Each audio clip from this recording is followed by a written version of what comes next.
Essa nossa aula de grupos funcionais, ela não é exatamente uma aula de bioquímica, ela é mais uma revisão da química orgânica. É importante sabermos alguns grupos funcionais de uso do dia a dia para a bioquímica, para que a gente siga em frente com o conhecimento de metabolismo e das outras aulas.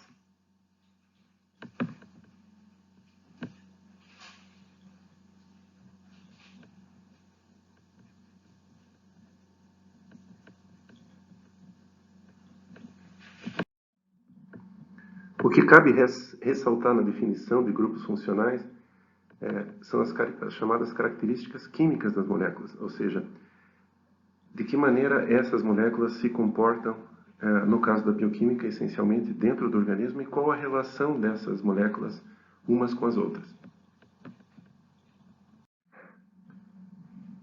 Num primeiro momento, essa aula pode parecer muito divertida, ela é muito pequena, com poucas informações, mas como são informações técnicas, a tendência é que logo você perca o interesse nesse espetáculo. Quais são, então, os principais atores desse espetáculo?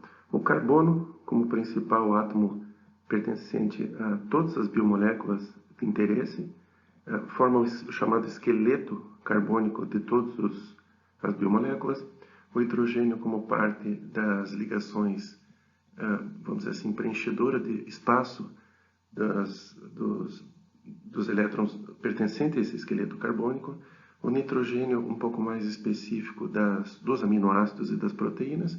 O oxigênio presente nas 3 macromoléculas de interesse na bioquímica, ou seja, pertence aos carboidratos, pertence aos lipídios e pertence às proteínas também. O fósforo, já com um pouquinho mais de especificidade na junção de nucleotídeos, principalmente na formação do DNA e RNA e os seus derivados.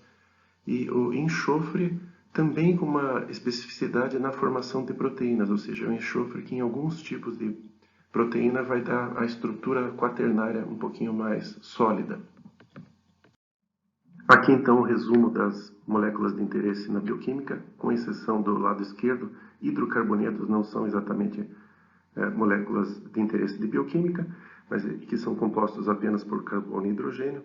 Quando você associa então o oxigênio, o terceiro átomo dessa figura, você vê que carboidratos e lipídios pertencem então a esses 3 átomos, carbono, hidrogênio e oxigênio.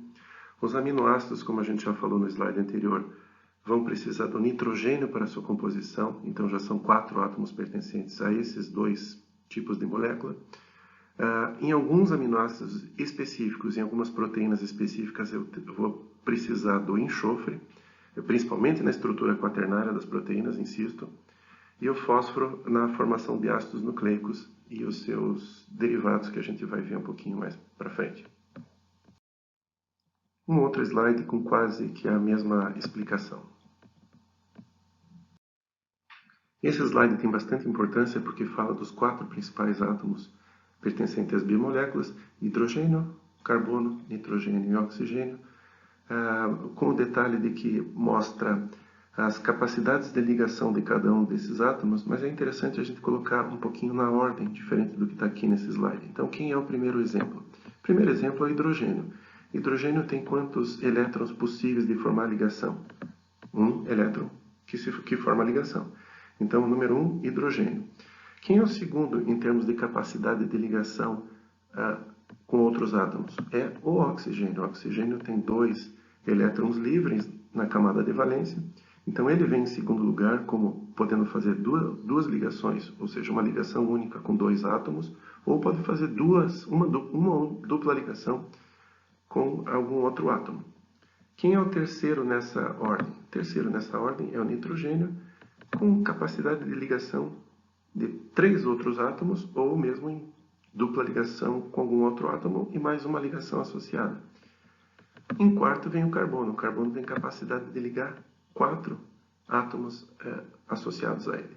Então, para a gente colocar na ordem correta, a gente teria inicialmente o hidrogênio, 1 elétron, o oxigênio como segundo lugar, com capacidade de fazer 2 ligações, nitrogênio, 3 ligações, carbono com 4 ligações. Como é que a gente memoriza isso aqui? Lembra da buzina do Calhambeque antigo, que fazia onk, onk? A maneira da gente lembrar. Hidrogênio, oxigênio, nitrogênio, carbono, progressivamente com mais capacidade de ligação dos seus elétrons. Aqui tem todos os compostos importantes na bioquímica relacionados ao átomo de oxigênio. Então, de cima para baixo, a presença do álcool que é uma ligação de uma hidroxila, sempre na biomolécula a gente chama OH de hidroxila, não de hidróxido. Hidróxido é quando é pertencente a uma molécula inorgânica. Exemplos de álcool mais comuns nos carboidratos, por exemplo, na glicose você tem vários grupos hidroxila associados à molécula. O fenol com um pouquinho menos de importância, então é um grupo hidroxila associado a uma cadeia carbônica aromática. Fenol, nós temos um derivado do fenol que é o colesterol, muito importante, e os próprios hormônios derivados do colesterol, como estrogênio, testosterona, etc., são derivados dos fenóis. Éter, embora ele esteja colocado aqui, tem um pouco menos de importância na prática bioquímica. Você tem muito poucos exemplos de importância do éter. Aldeídos já se fala muito no caso dos carboidratos. Então, por exemplo, a glicose é um aldeído. E qual que é a característica do aldeído? Ter uma carbonila. A carbonila é esse carbono associado a uma dupla ligação do oxigênio na ponta da molécula.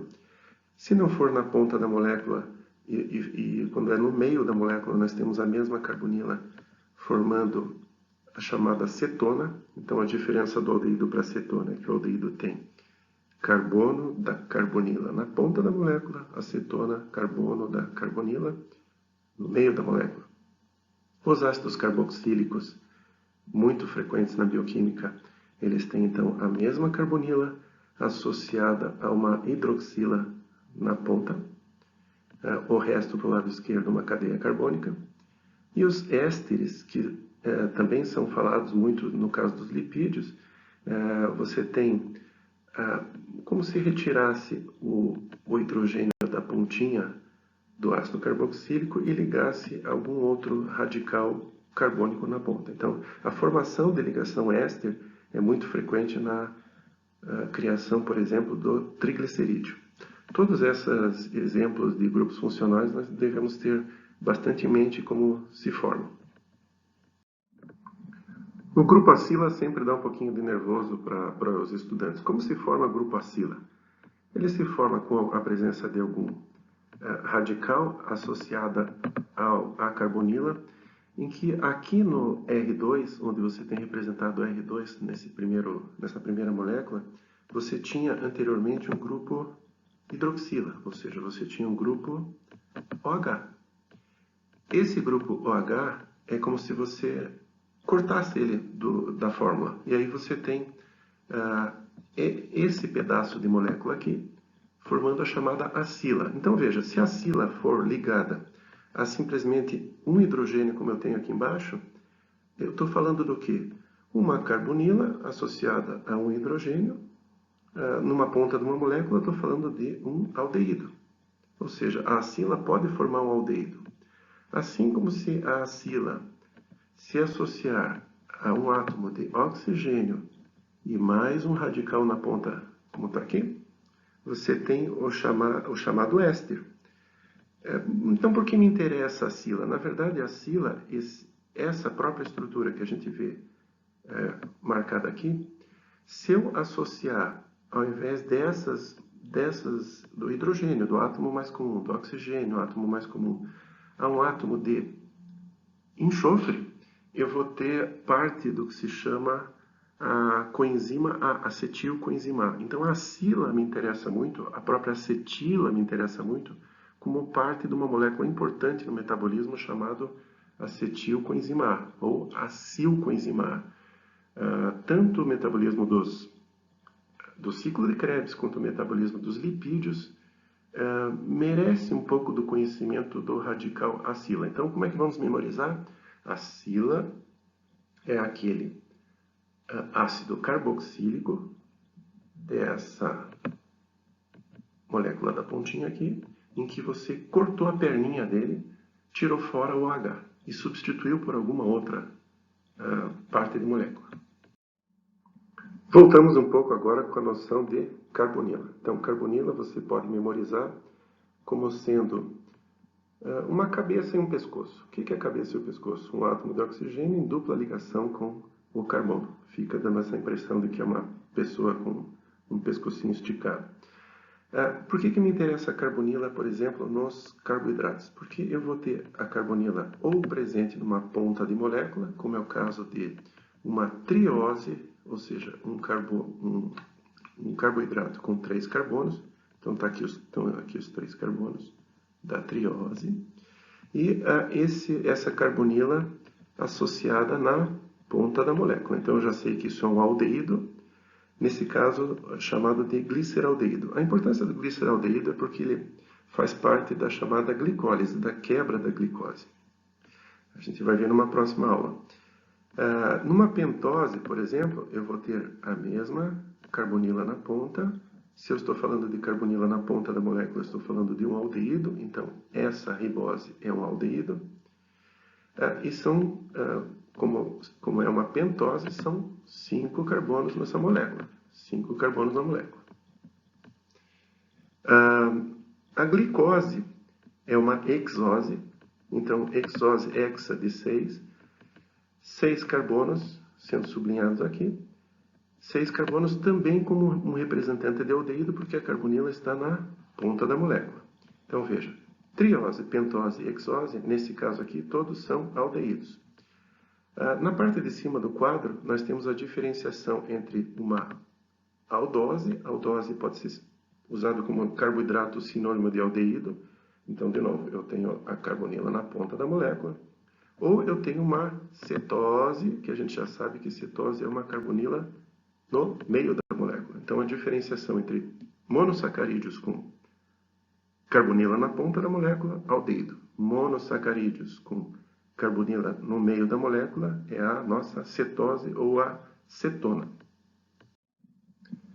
Qual a definição de estereoisômeros? Estereoisômeros são moléculas em que você tem o mesmo número de átomos, mas eles são átomos colocados em espaços diferentes dentro da molécula.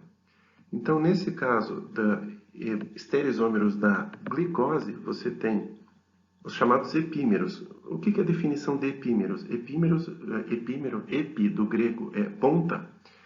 Você tem algumas pontinhas da molécula diferentes uma da outra. Então, se você reparar, no caso da alose, eu tenho aqui uma hidroxila virada para o lado direito.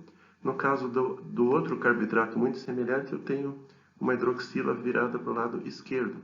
Basicamente, essa é a diferença que eu tenho entre essas duas moléculas. Então, são epímeros uma da outra. Se a gente for seguir olhando a cada molécula que eu vejo aqui, uma do lado da outra, eu vejo que uma pontinha ou outra é um pouquinho diferente. Quais são esses epímeros de importância na prática, na bioquímica? A nossa famosa glicose, na sua forma D, chamada de destroglicose, ou seja, orientado a última hidroxila para a direita. A gente sempre conta se é destro ou se é levo, se é esquerda ou direita, sempre com a última hidroxila, para que lado ela está virada. Nós temos a nossa galactose, muito semelhante com a glicose, que pode ser transformada na glicose, com um pouquinho menos de importância, mas também importante na bioquímica, a manose. Então, os exemplos que nós temos nesse quadro de epímeros, ou seja, de estereoisômeros da glicose, são glicose, manose, galactose e outros muito menos famosos. Nesse slide é mais ou menos a mesma informação já passada em outros slides. Então, eu tenho os exemplos aqui da glicose, em que eu tenho 6 carbonos associada a uma carbonila na ponta da molécula.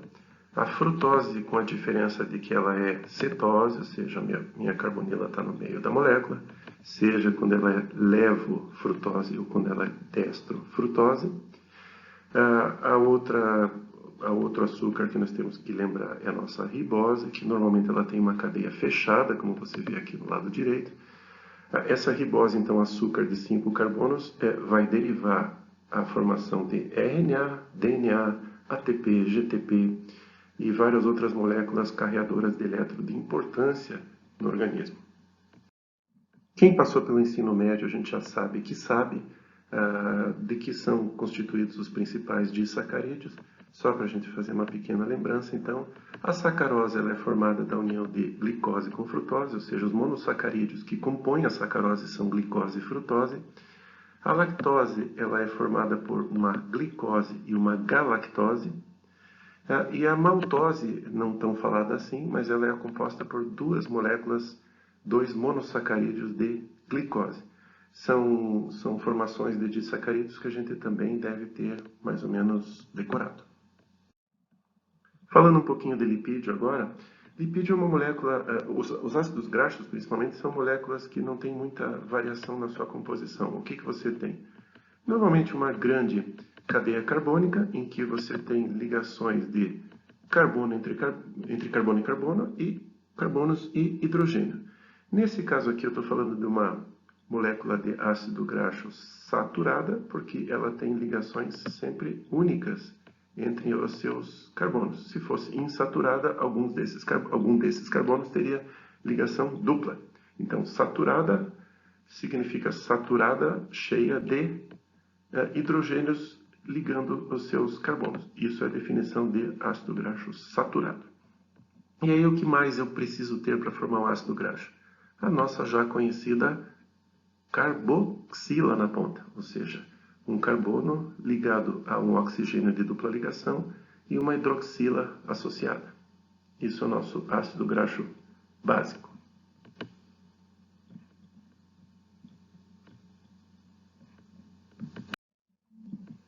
Quando eu junto, então, 3 ácidos graxos com a sua carboxila assinalada agora aqui na ponta, juntando esses 3 ácidos graxos a uma molécula chamada de glicerol.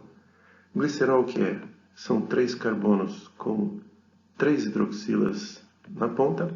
Se eu juntar essa molécula de glicerol a 3 partes de ácidos graxos, eu vou ter o que se chama de éster dos ácidos graxos. Em outras palavras, essa ligação éster do ácido graxo é o triglicerídeo. Então, triglicerídeo é ligação éster das partes carboxila dos ácidos graxos, em que foram desidratados pela retirada da hidroxila do ácido graxo, mais a retirada do hidrogênio das hidroxilas do glicerol. Embora possa ser um pouquinho diferente, eu posso fazer a retirada também da parte hidroxila toda do glicerol, associada apenas à retirada do hidrogênio dos ácidos graxos. Na junção, então, junção éster desses lipídios, eu vou ter o que se chama de triglicerol, ou seja, 3 ácidos graxos pendurados numa molécula de glicerol. Esse slide é apenas para mostrar, ainda na presença de carbono, hidrogênio e oxigênio, o que nós temos como mais comum em formação de moléculas um pouquinho mais complexas, é o chamado anel benzênico. O que é o anel benzênico? São carbonos no centro, em dupla ligação. Essa dupla ligação permite com que você tenha a ligação de apenas um átomo de hidrogênio na ponta de cada carbono. A diferença é para o ciclo hexano, em que você tem, no ciclo hexano, sempre ligação única entre os carbonos do centro, e aí permitindo a presença de 2 hidrogênios ligados a cada carbono. Então, para nós interessa mais ligação benzênica dos carbonos em dupla ligação.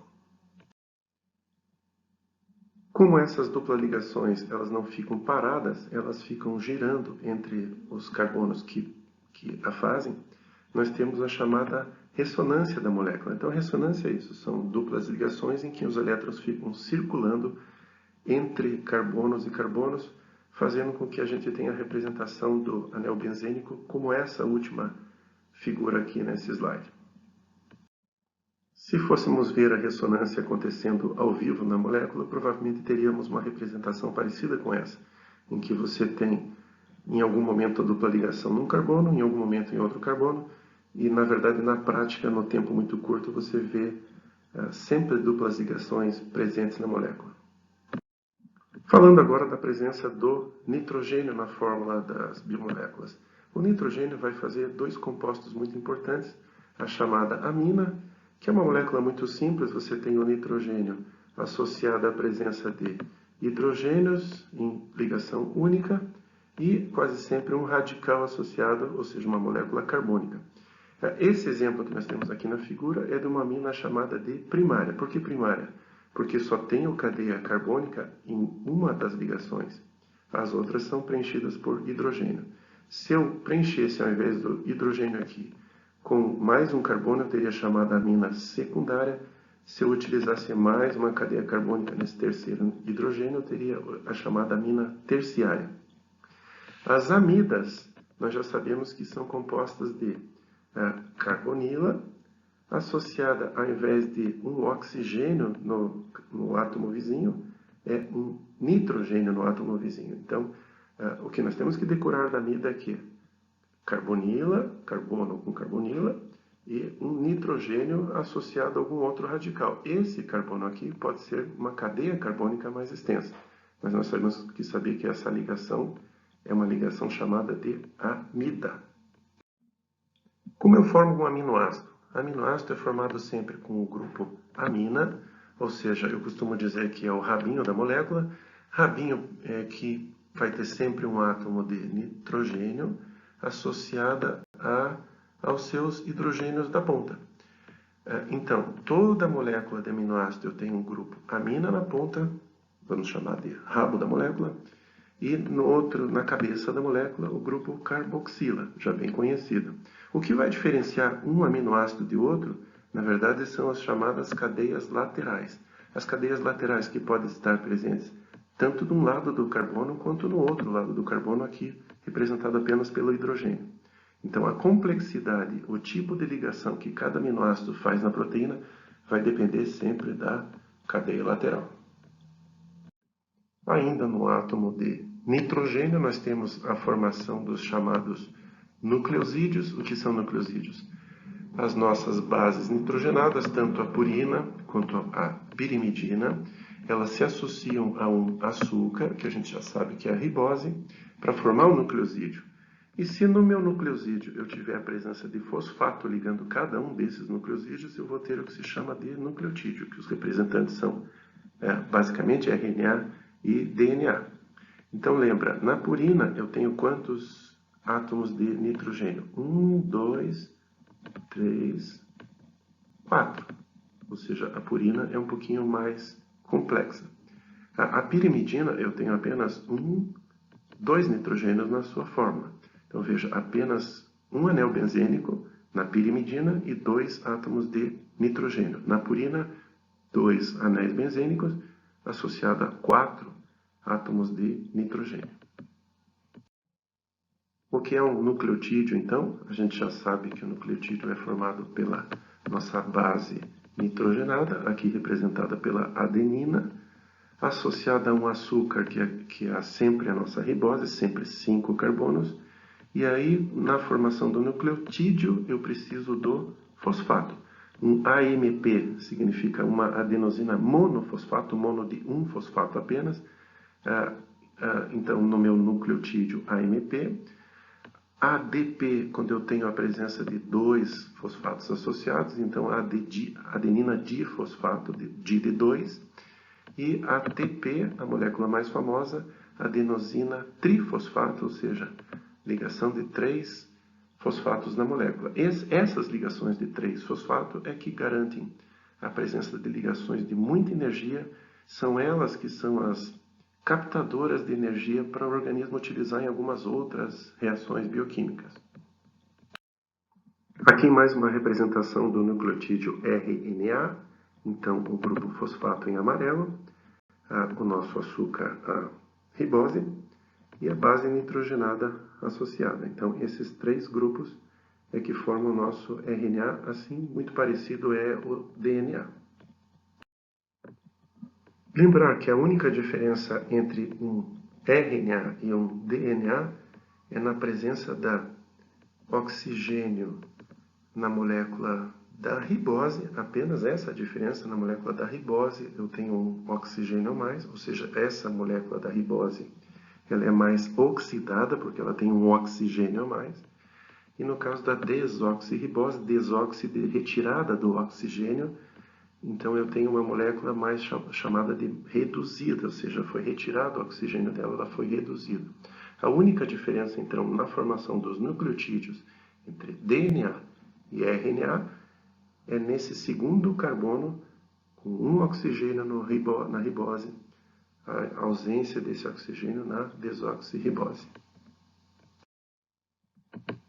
O enxofre, como eu falei para vocês, ele está presente basicamente em uma ligação muito específica das proteínas, em que você liga alguns tipos de aminoácido que tem o enxofre na ponta.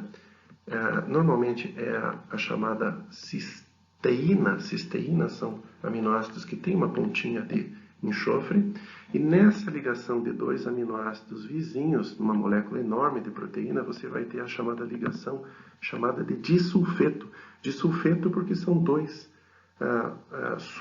sulfúricos, dois átomos sulfúricos associados. Então, ligação de sulfeto é o que dá uma estabilidade maior na estrutura quaternária, ou seja, na estrutura definitiva da maioria das proteínas, baseado muito nesses átomos de enxofre. Uma diferenciação de alguma importância é na nossa molécula do éster, que a gente já sabe, que aqui em vermelho eu tenho a carbonila associada a um átomo de oxigênio, e aí, a partir daí, qualquer estrutura carbônica associada. E eu tenho então o éster e o chamado tioéster. Para a gente memorizar, eu tenho o éster e o parente dele, o tioéster. Qual que é a diferença do tioéster?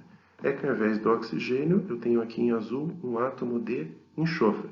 Então, o tioéster é um éster, mas no lugar do oxigênio, um átomo de enxofre. Importância do tioéster. Na maioria das situações em bioquímica, de novo, falando na nossa molécula de acetilcoenzima A, eu tenho uma parte da molécula de acetilcoenzima A que é um chamado tioéster. Para terminar, falar do átomo de fósforo, então aonde que eu tenho a presença do fósforo? Numa molécula chamada de ácido fosfórico, ou seja, essa molécula é uma molécula inorgânica porque ela não tem nenhum carbono associado. Então o ácido fosfórico ele é um tampão orgânico, ele é uma das moléculas em que você tem a segurada da mudança do pH do organismo, tanto para acidose quanto para alcalose, o ácido fosfórico tampona essa modificação, mas na perda desses hidrogênios do ácido fosfórico, quando eles eliminam esse hidrogênio para o meio ambiente, eles têm uma tendência a formar o chamado íon fosfato, ou o íon ortofosfato, mais conhecido como fosfato. O que o íon fosfato faz? Como interesse bioquímico, tanto ele se associa aos nossos nucleotídeos, formando, como a gente já viu, o AMP, o ADP, ou o ATP, dando energia de alta ligação para depois ser utilizado em outras reações bioquímicas. E também uma outra função muito importante do íon fosfato é associar-se a proteínas e principalmente a enzimas, fazendo a ativação dessas proteínas e enzimas. As adições moleculares são tipos de reações bioquímicas em que você transforma um grupo funcional em outro grupo funcional através da junção de duas moléculas. Então, esse exemplo que eu tenho aqui é o nosso conhecido grupo acil, em que eu vou juntar ele a uma amina. O que eu vou ter, então, em vermelho e azul é a nossa molécula de amida, ou seja, um acil mais uma amina, eu vou ter uma amida. Se um grupo acil se juntar a um álcool, ele vai formar o nosso conhecido grupo éster. Então, só lembrar do conceito de adição molecular. Grupos funcionais se somando, se transformando em outros grupos funcionais. Esse é um slide muito pequeno, a gente não vai ter como enxergar direito, mas é só para fazer um pequeno resumo de algumas reações de oxidação e redução no organismo, em que eu tenho também a transformação de alguns grupos funcionais em outros grupos funcionais. Isso acontece dentro da nossa célula, isso acontece dentro do nosso organismo o tempo todo. Veremos em algumas aulas mais para frente detalhes dessas reações de óxido-redução. Desse slide para frente temos um pequeno resumo do histórico da formação de moléculas, não da biomoléculas, mas moléculas na área da farmacologia, em que você tem grupos funcionais na formação de alguns antibióticos, na descoberta de alguns antibióticos do passado e que persistem em uso até hoje. Então, na década de 1930, os primeiros antibióticos descobertos foram chamados beta-lactâmicos, derivados da penicilina. A amoxicilina ainda é muito usada hoje em dia. O que nós temos no grupo funcional dos beta-lactâmicos? A presença de uma carbonila associada à proximidade de um átomo de nitrogênio, formando um grupo funcional chamado de amida cíclica. Nessa mesma década de 1930, houve o aparecimento das chamadas sulfas, classicamente ditas como sulfas, que tem nos grupos funcionais a presença de um átomo de enxofre vizinho a um átomo de nitrogênio, em dupla ligação esse enxofre com dois átomos de oxigênio. Uma molécula já um pouquinho mais complexa, mas ainda esses antibióticos chamados de sulfonamidas têm uso em algumas áreas específicas da medicina hoje em dia. São então as chamadas sulfonamidas da década de 1930. Na década seguinte apareceram os aminoglicosídeos, também com muita utilização ainda hoje em dia. Exemplos deles são a gentamicina, a micacina, que tem uso inclusive tópico, como em colírios, em pomadas ou cremes. Você pode ver pela fórmula que os aminoglicosídeos têm uma estrutura um pouquinho mais complexa. O que a gente pode notar é que em parte dessas moléculas eu tenho os átomos de nitrogênio associados a algumas hidroxilas, formando o que se chama então de açúcar aminado. Cuidado que não é açúcar animado. Açúcar animado é outra coisa. Então, açúcar aminado é a presença de alguns grupos amina associados a moléculas, nesse caso cíclicas, com hidroxilas na fórmula. Mais uma década testemunhou o aparecimento das chamadas tetraciclinas. Tetraciclinas, como o próprio nome diz, são estruturas cíclicas, 4 estruturas cíclicas, associadas a algumas hidroxilas e alguns grupos amina na fórmula. Hoje em dia não são muito populares porque as tetraciclinas têm uma alta capacidade as bactérias têm uma alta capacidade de criar resistência às tetraciclinas. Então hoje em dia é um pouco menos usadas. São amidas, portanto. Amidas difíceis de enxergar na fórmula, mas eu tenho aqui nessa pontinha direita um grupo carbonila associada a um grupo amina, formando então uma amida. Da mesma década de 1950, um outro antibiótico já não tão popular hoje em dia, mas que já foi muito popular, o chamado cloranfenicol. Cloranfenicol ainda tem algum uso tópico, por exemplo, em colírios, com uma estrutura também com uma presença de átomo de nitrogênio associado em dupla ligação com oxigênio. Então, assim, hoje em dia, muito mais restrito no seu uso. Classificado em termos de grupos funcionais apenas como álcool pela presença dessas hidroxilas, vamos dizer assim, perdidas na fórmula. Os macrolídeos são antibióticos bastante usados hoje em dia. Apareceram um pouquinho mais para frente, entre décadas de 50 e 60. Como você pode perceber, a fórmula bem mais complexa, em estruturas cíclicas, são parentes dos chamados aminoglicosídeos. Por quê? Porque também são açúcares aminados. Então, como a gente viu nos aminoglicosídeos, açúcares aminados é quando eu tenho estruturas com o grupo amina, bem difícil de perceber nessa fórmula, associada a hidroxilas em estruturas cíclicas, como a gente vê aqui. Então veja, açúcares aminados mais complexos são chamados macrolídeos. Exemplos, eritromicina e seus derivados, claritromicina, azitromicina. Glicopeptídeos mais complexos ainda apareceram na década de 1960.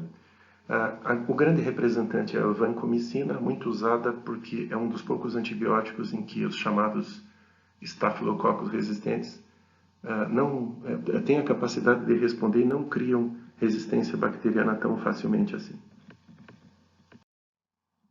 São mais um exemplo de grupo de carboidrato, ou seja, açúcares, associados a peptídeos. Como a gente pode ver nessa fórmula extensa, muito complicado de você definir exatamente aonde estão os grupos funcionais dessa molécula tão complexa assim. Ansamicinas também não tão populares. Pertencem ao grupo das amidas. A gente pode ver amida nessa fórmula no lado direito. Quinolonas da mesma década de 1960. Pertence ao grupo do ácido carboxílico. Onde está esse ácido carboxílico? No lado direito da fórmula, ou seja, uma carboxila. E aí a gente pode chamar essa parte toda do lado esquerdo de uma estrutura cíclica, ou seja, um grande rabo cíclico da molécula de ácido carboxílico das quinolonas. O que é curioso notar nesses antibióticos todos que nós vimos até agora é que eles praticamente pararam o desenvolvimento de novos antibióticos, e todos em que a gente conhece até agora, basicamente na década de 1960. Todos esses antibióticos têm uma tendência muito grande de ser muito usados a criar a chamada resistência bacteriana. Então, a partir dessa década, 1960, não houve grandes criações pela indústria farmacêutica de antibióticos. Isso é uma informação que põe alguma preocupação na cabeça dos médicos. Apenas como curiosidade, a molécula representada aqui, a chamada molécula do amor, a ocitocina, é um hormônio, na verdade um peptídeo. O peptídeo é uma proteína um pouco menor que a proteína em termos de tamanho de molécula, associada muito à vinculação de mães com filhos, quando os filhos nascem, e da própria relação de amor entre as pessoas. E por último, uma molécula mais simplesinha, uma chamada monoamina. Por que monoamina? Porque eu tenho apenas um grupo amina aqui no lado direito. Essa é a chamada serotonina. Serotonina, que é um chamado neurotransmissor muito prevalente no organismo. A curiosidade da serotonina é que, apesar das pessoas pensarem muito na presença dela no cérebro, 90% dessa serotonina está presente no trato gastrointestinal. Essa figura não é de nenhum grupo funcional específico, nem de nenhuma molécula específica, mas é apenas uma suposta representação de uma planta, de uma flor, traduzida por uma biomolécula. Gostaria de agradecer a compreensão e a paciência de vocês na nossa aulinha até aqui.